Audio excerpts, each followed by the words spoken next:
जय हिंद विद्यार्थियों। अब हम नमक का दरोगा पाठ का दूसरा भाग पढ़ेंगे। तो आइए देखते हैं आगे क्या होता है। ये सुखद संवाद सुनकर मुंशी जी फूले न समाये। महाजन जो थे, जो कर्जदार थे, वो भी कुछ नरम पड़ गए। उन्हें ये विश्वास हो गया कि इतनी अच्छी नौकरी पुत्र को मिल गई है तो निश्चित ही हमारा कर्ज चुक जाएगा। इस तरह से सभी की आशा लता लहलहा उठी। बहुत सारी उम्मीदें जुड़ गईं परिवार की उनके साथ, और पड़ोसियों के हृदय में शूल उठने लगे। शूल यानी पड़ोसी लोग जिस तरह से जलते हैं आसपास के लोगों की खुशी देखकर, वैसे ही उनका हाल हुआ। खैर, अब यहाँ पर मुंशी बंसीधर बड़ी निष्ठा के साथ अपने कर्तव्य को निभाने में लग गए। मुंशी बंसीधर को नौकरी में आए हुए अभी 6 महीने ही हुए थे। जाड़े के दिन थे। नमक के सिपाही चौकीदार नशे में मस्त थे। मुंशी बंसीधर थोड़े समय में ही अपनी कार्यकुशलता के कारण, अपनी उत्तम आचार विचार के कारण, अपनी ईमानदारी और कर्तव्य निष्ठा के कारण सारे अधिकारियों के क्या हो गए, सम्मान के पात्र बन गए। सबको उन्होंने मोहित कर लिया। अफसर लोग उन पर बहुत भरोसा करने लगे थे, और इसीलिए उन्होंने नमक विभाग के दफ्तर से लगभग थोड़ी दूरी पर 1 मील पर एक पुल था, और उस पुल के पास एक चौकी बनी हुई थी। वहाँ पर दरोगा जी ड्यूटी कर रहे थे, और रात में गहरी नींद में मस्त थे, सो रहे थे। और जो वहाँ पर जो चौकीदार वगैरह थे, हवलदार वगैरह थे, वो बढ़िया नशे में मस्त सो रहे थे। तभी रात में अचानक उनको नदी के प्रवाह के साथ बहुत सारी गाड़ियों की गड़गड़ाहट और मल्लाहों का स्वर सुनाई दिया। उन्हें लगा कि अचानक से इतनी सारी गाड़ियां क्यों पार जा रही हैं। मुंशी बंसीधर ने सोचा तो उनको तर्क ने भ्रम को पुष्ट किया। मतलब जब रात को सोते हुए बंशीधर की नींद अचानक गाड़ियों की गड़गड़ाहट से खुली, तो उन्होंने सोचा, वो उठ बैठे और सोचने लगे कि रात को इतनी गाड़ियां कैसे नदी पार जा रही हैं, और उनको संदेह हुआ कि जरूर कोई गैर कानूनी हरकत वहां पर हो रही है। और उसके उनका जो भ्रम था, अचानक से तर्क के स्तर पर उन्होंने सोचा कि जरूर कोई अनैतिक कार्य हो रहा है, जरूर ही कोई गैर कानूनी सामान जा रहा है। और ये सोचकर वो तुरंत उठ बैठे और निकल पड़े। अपना तमंचा लिया, अपनी वर्दी पहनी, और घोड़ा बढ़ाए हुए वो पहुंच गए। तेज आवाज में कड़क कर पूछा, किसकी गाड़ियां हैं? और इस तरह से थोड़ी देर कानाफूसी हुई, किसी ने जवाब नहीं दिया। और इसके बाद उन्होंने जब बताया कि दातागंज के पंडित अलोपी दीन, तो मुंशी बंसीधर तो जानते नहीं थे कौन पंडित अलोपी दीन। उन्होंने कहा, कौन पंडित अलोपी दीन? बोले, दातागंज के। अब पंडित अलोपी दीन को वहाँ हर आदमी जानता था, लाखों रुपए का लेन देन था। उस इलाके में वो बहुत ही प्रतिष्ठित जमींदार थे, और ऐसा कोई नहीं था जो उनका ऋणी ना हो। हर किसी को उन्होंने कुछ ना कुछ एहसानों तले दबा रखा था, और बड़े चलते पुर्जा आदमी थे। अंग्रेज अफसर उनके बड़े बहुत उनको मानते थे, क्योंकि वो उनकी बहुत सेवा और खातिरदारी किया करते थे। और मुंशी जी ने, बंशीधर ने पूछा कि ये गाड़ियाँ कहाँ जाएंगी? उत्तर मिला, कानपुर। लेकिन जब उन्होंने ये पूछा कि इनमें क्या है, तो इसका जवाब किसी ने नहीं दिया। सन्नाटा छा गया। जब उन्हें संदेह हुआ तो उन्होंने बंदूक की नाल से बोरों को टटोल कर देखा, तो उन्हें कन्फर्म हो गया कि इसमें नमक के ढेले हैं। अब पंडित अलोपी दीन अपने सजीले रथ पर सवार पीछे गाड़ी में चले आ रहे थे, अपने रथ पर चले आ रहे थे। और जब गाड़ीवान घबराए हुए आए और उन्होंने बताया कि गाड़ियां पकड़ ली गई हैं, तो उन्होंने, पंडित अलोपी दीन तो सारे संसार में वो लक्ष्मी जी को ही मानते थे, और उन्हें लगता था कि उनकी दृष्टि में न्याय और नीति सब लक्ष्मी के खिलौने हैं। न्याय और नीति सब लक्ष्मी के खिलौने हैं, और इन्हें वह जैसा चाहती है वैसा नचाती है। लेटे ही लेटे बड़े गर्व से बोले, चलो हम आते हैं। उन्हें कोई खौफ नहीं था इस बात का कि उनकी गाड़ियां पकड़ ली गई हैं और कुछ होगा, उन्हें कोई डर नहीं था, क्योंकि वो आदतन अपराधी थे, वो ये काम हमेशा से करते आए हैं। और इस पंक्ति में लेखक ने प्रजातंत्र में न्याय व्यवस्था पर व्यंग किया है कि भारत में न्यायालयों में नीति और न्याय जो हैं वो धन के बल पर किस तरह से बदल दिए जाते हैं, परिवर्तित कर दिए जाते हैं, और धन के बल पर ही फैसले लिए जाते हैं। तो निर्दोष को दोषी और दोषी को निर्दोष सिद्ध करना कोई बड़ी बात नहीं है। तो इस तरह से न्याय और नीति को भी अपने पक्ष में धन के बल से किया जा सकता है। तो जो अलोपी दीन थे वो लक्ष्मी के भक्त थे और वो लक्ष्मी को ही सब कुछ मानते थे, और इसलिए उन्हें कोई डर नहीं था, क्योंकि जानते थे कि 1000-2000 देकर दरोगा का मुंह बंद कर देंगे और उनका काम हो जाएगा।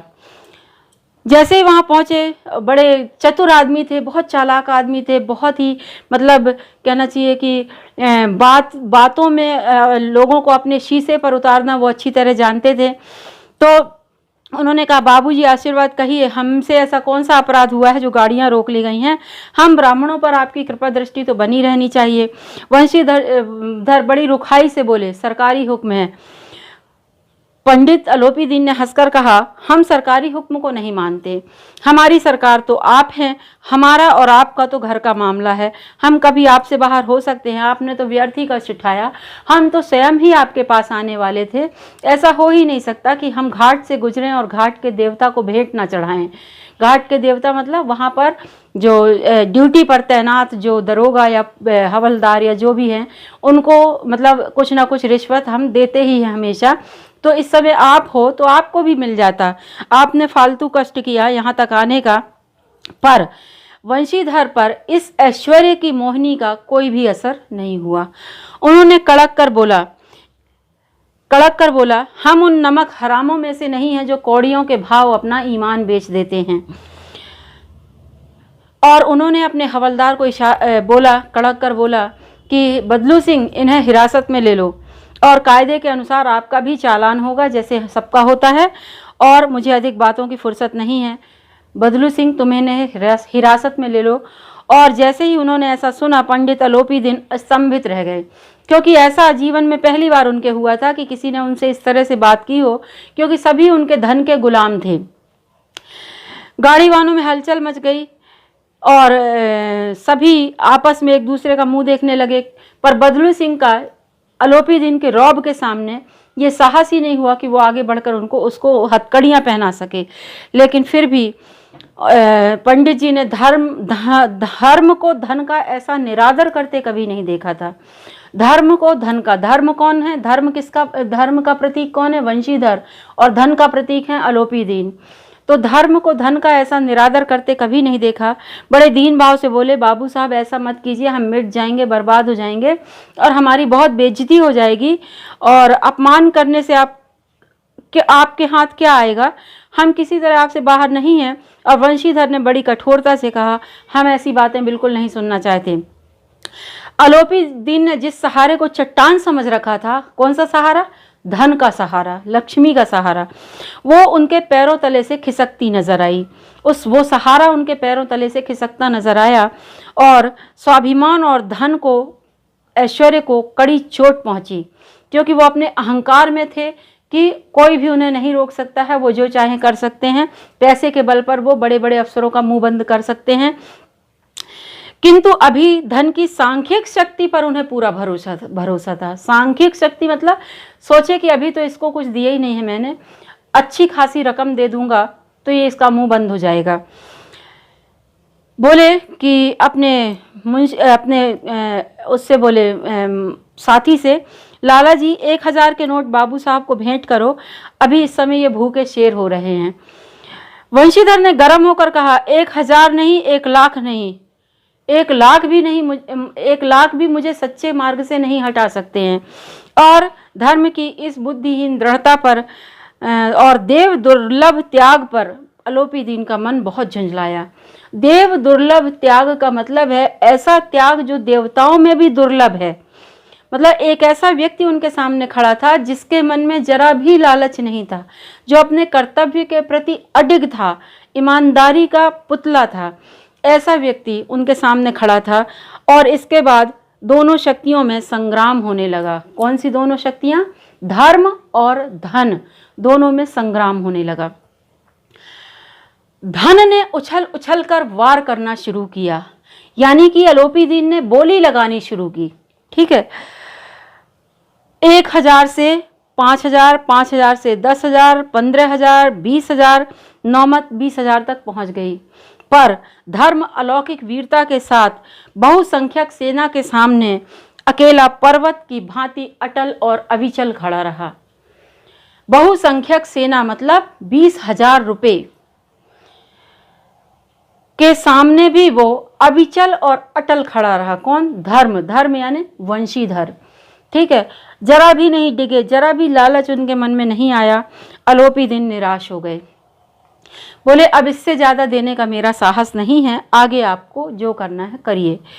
वंशीधर ने अपने जमादार को ललकारा, बदलू सिंह इन्हें हिरासत में लो।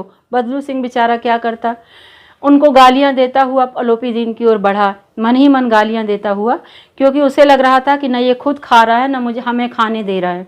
ठीक है, पंडित जी घबराकर 2-3 कदम पीछे हट गए। अत्यंत दीनता से बोले, बाबू साहब ईश्वर के लिए मुझ पर दया कीजिए, मैं 25,000 में निपटारा करने को तैयार हूँ। अब बात 20 से 25,000 में पहुँच गई। वंशीधर बोले असंभव बात है। 30,000 पर? बोले किसी भी तरह संभव नहीं है। बोले 40,000 पर भी नहीं। अलोपीदीन ने 40,000 तक रिश्वत देने के लिए उनको ऑफर दिया। वंशीधर बोले 40,000 क्या, 40 लाख पर भी नहीं। 40,000 क्या, 40 लाख पर भी नहीं। बदलू सिंह इस आदमी को हिरासत में लो, अब एक भी शब्द में नहीं सुनना चाहता। धर्म ने धन को पैरों तले कुचल डाला। समझिए, धर्म ने धन को पैरों तले कुचल डाला। वंशीधर की विराट जो धर्म शक्ति थी, उसके सामने धन की नश्वर शक्ति की तुच्छता का एहसास अलोपीदीन को हो गया कि धर्म की विराट शक्ति के सामने धन कितना तुच्छ है। वंशीधर ने अलोपीदीन द्वारा की जाने वाली जो 40,000 की रुपए की जो रिश्वत थी, उसको ठुकराकर अपनी ईमानदारी को डिगने से बचा लिया। एक पल भी, 1 इंच भी वो नहीं डिगे। अब इस धर्म शक्ति से ही प्रभावित होकर अंत में अलोपीदीन झुकते हैं वंशीधर के सामने। तो धर्म ने धन को पैरों तले कुचल डाला। अलोपीदीन ने एक हष्ट पुष्ट हवलदार को अपनी ओर आते देखा तो घबराहट के मारे बेहोश होकर गिर गए। अब इस पाठ का अगला भाग हम अगली कक्षा में पढ़ेंगे। इसका दूसरा भाग दूसरे वीडियो में पढ़ेंगे। तब तक के लिए जय हिंद, जय भारत।